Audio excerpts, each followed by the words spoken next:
উল্টো করে বসেই আছো তোমরা। আর বিশেষ করে তুমি মিথ্যে বলে ঠকিয়ে আমাকে বিয়ে করেছো। এর খেসারত তো তোমাকে দিতেই হবে। আমার হকের পাওনা কেমন করে আদায় করে নিতে হয় আমি খুব ভালো করে জানি। কোনটা তোমার হকের পাওনা? কোনটা? ওইসব বাজে কথা ছেড়ে আমাকে এখন যেতে দাও। যেতে দেওয়ার জন্য আটকে রেখেছি নাকি?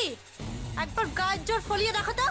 যদি গায়ের জোরে না পারি না, আমার অন্য উপায় খুব ভালো জানা আছে। এমন চেঁচাবো পাড়া শুদ্ধ লোক কেমন ভাবে জড়ো হয় তখন দেখবে। কি ভেবেছিলে হ্যাঁ? পারুলকে মুরগি বানাবে? ওটি মোটেও হবে না। তোমরা আমে দুধে মিশে যাবে আর পারুল আটি হয় মাটিতে গড়াগড়ি খাবে।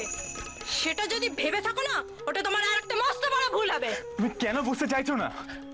একটিবারের জন্য আমাকে ছেড়ে দাও। আমি ওনার খোঁজ নিয়ে চলে আসবো। আমি শুধু জানতে চাই উনি কেমন আছেন। কাকে কি বোঝাচ্ছ? একবার চোখের সামনে এলে তুমি শুধু খোঁজ নিয়ে চলে আসবে? তখন তো একেবারে আঠার মতন লেপটে যাবে দুজনে মিলে। আমি কি চোখের সামনে দেখতে পাচ্ছি না? ওই বনি দিদিমণির জন্য তো তোমার ঘুম খিদে সব উড়ে গেছে। হ্যাঁ, আর শোনো, এসব বলছি বলে আবার ভেবো না তোমার প্রেমে আমারও রাতের ঘুম উড়ে গেছে বলে আমি তোমাকে বনি দিদিকে এক হতে দিচ্ছি না। আমি তো শুধু আমার দামটা বাড়িয়ে দিচ্ছি। কি এসব কি বলছো তুমি? বুঝবে যখন সময় আসবে সব খোলসা হয়ে যাবে। এখন যাও, লক্ষ্মী ছেলের মতন খেয়ে নাও।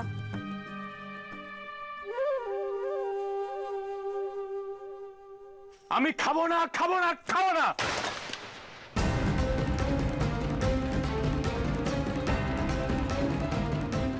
কি করলে এটা কি করলে তুমি? বললাম তো আমি খাবো না। খেয়ে নে না বাবা, খেয়ে নে। এরকম কটা দিন তুই না খেয়ে থাকবি বল দেখি? খেয়ে নে বাবা আমার, খেয়ে নে। এই যে এসছো যখন নিজের ছেলেকে বোঝাও, এইসব ফালতু ঝেড় ছেড়ে নিজের খাবারটা যেন খেয়ে নেয়। বাজে যে তুমি করছো। তুমি যদি আমাকে বেরোতে না দাও, বনির কাছে আমাকে যেতে না দাও, তাহলে অন্য জল আমি সব ত্যাগ করবো। ত্যাগ করো না। কে বারণ করেছে?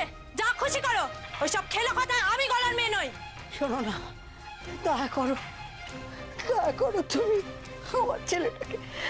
আমার ছেলেটাকে যেতে দাও। দেখো ওর কষ্টটা একটু বোঝাচ্ছে। কেন বুঝবো? হ্যাঁ, কেন বুঝবো? আমার কষ্টটা কে বোঝাচ্ছিল যে আমি অন্যের কষ্ট বুঝবো? বেরো এক্ষুনি, বেরো ঘর থেকে। বেরো বলছি, বেরো বলছি।